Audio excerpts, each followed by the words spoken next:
Alrighty. Howdy, folks. It's time for another museum bar tour, showcase, whatever you want to call it. I've got something different today. But first I want to show you, because it happens to be American Thanksgiving, something I picked up, last time I was down there traveling, I guess maybe the Florida trip.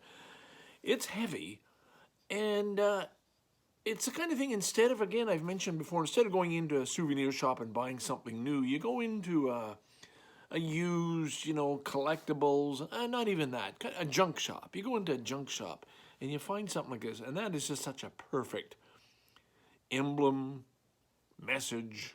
Man, that eagle looks pretty damn fierce, I'll tell you. So there's to all my American followers on this, almost said podcast, on this YouTube channel. Happy Thanksgiving. May peace be upon your nation. Put that back there. And the item for today. Don't know if you can get a good look at that, or maybe try and guess what it is to start with. It's got a hole in it.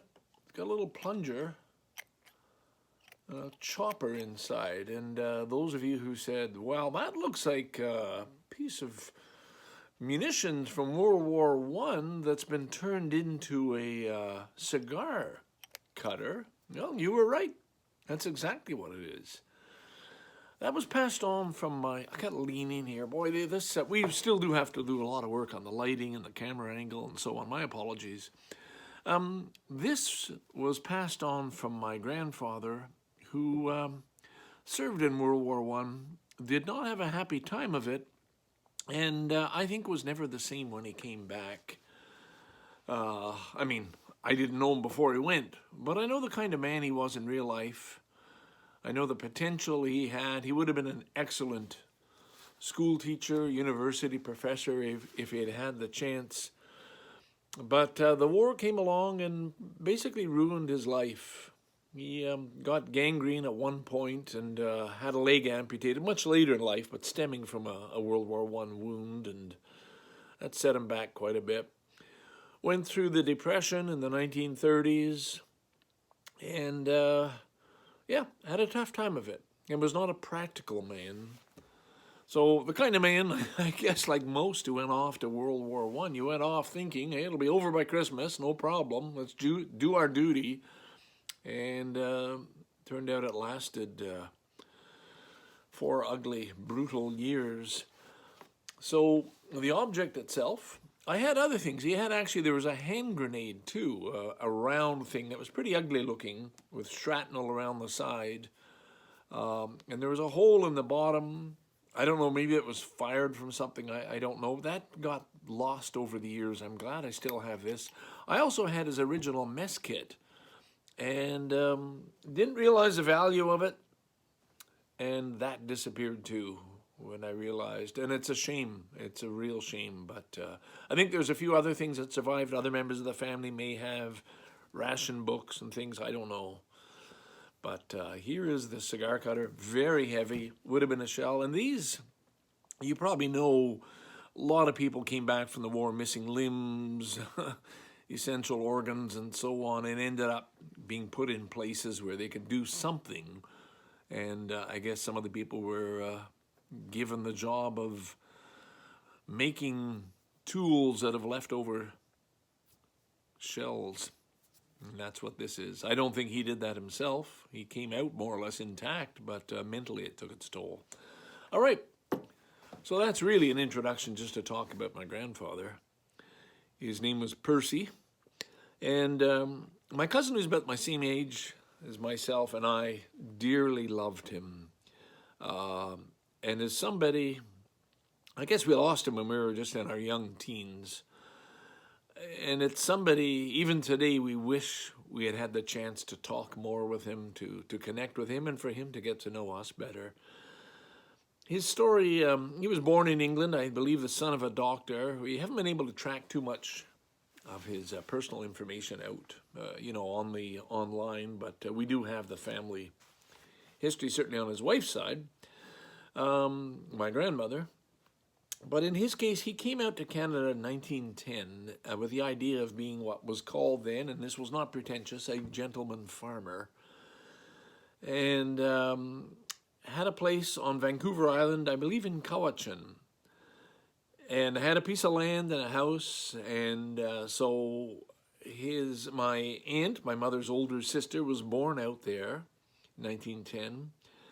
And then the call to war came up, and he enlisted. I should have prepared for this and told you exactly who he enlisted with.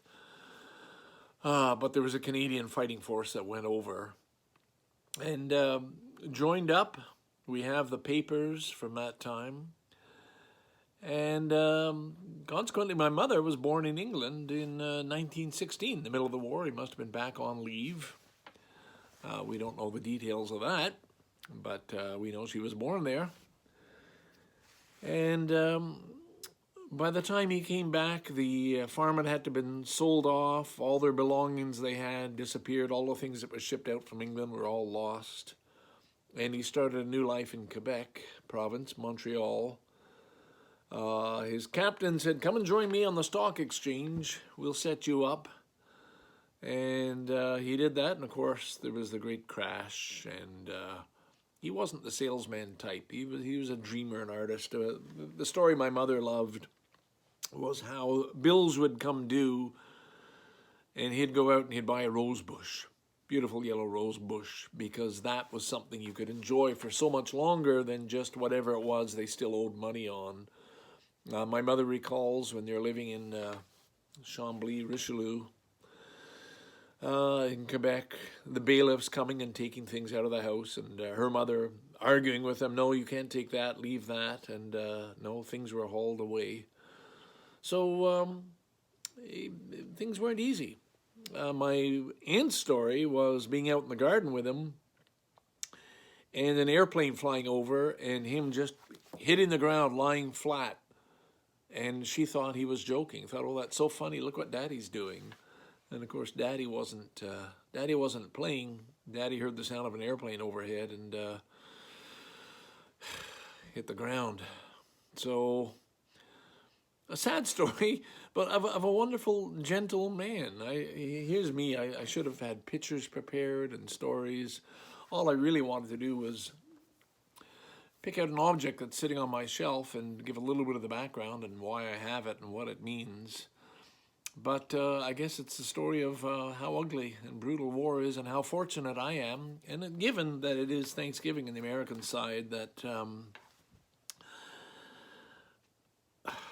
I've never had to face war or face the choice. And anybody my age, born 1948, going through the 60s, I thought so much about my American friends who were facing the draft, or when I was in Europe in 1969, were trying to avoid it, offering to buy my passport, suggesting I just leave it somewhere, and they would pick it up, so I can't say I gave it away. They wanted to steal it, in other words, but with me knowing, because they were friends, so they could get out of the draft and somehow avoid the horror that so many of them faced in Vietnam. And I ask myself then, and I ask myself now, what would I have done?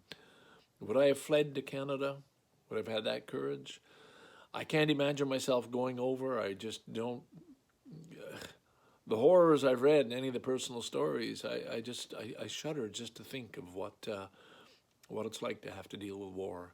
So that's where we got to on this episode. Sorry if that's not quite in line with what I've been trying to do here, but that's what you get today.